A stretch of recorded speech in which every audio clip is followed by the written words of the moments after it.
The challenge is when someone from the community, and I'll speak specifically about schools, school librarianship. So, someone in the school community has a concern about a book that's on a library shelf, and they have a challenge about whether or not it should be on the library shelf available for students to check out.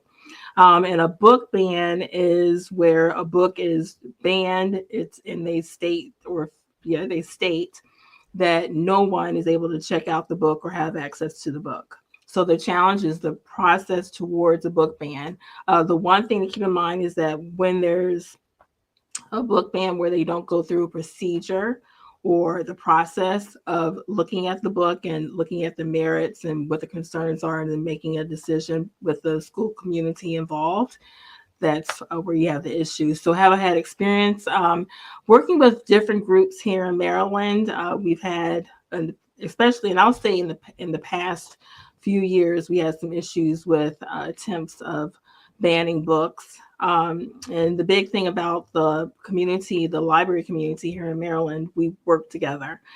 So from the public libraries to school libraries and other academic libraries, et cetera, came together various statements in against the attempts to ban the books, the concerns about banning the books, and then people going to speak at those school board meetings about the books.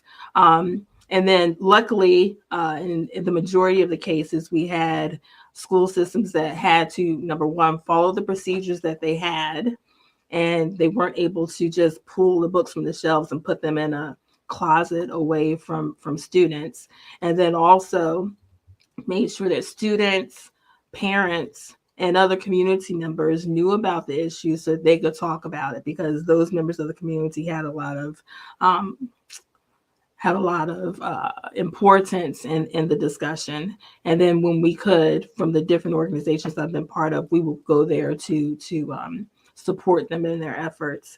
So the big thing about challenges, a challenge, is it's fine to have a challenge, especially if you've read the book. One thing that we did see was that a lot of times groups hadn't read the books. They just had snippets of information that they were received online. They were told to have some type of challenge for the book and then attempt to ban the book.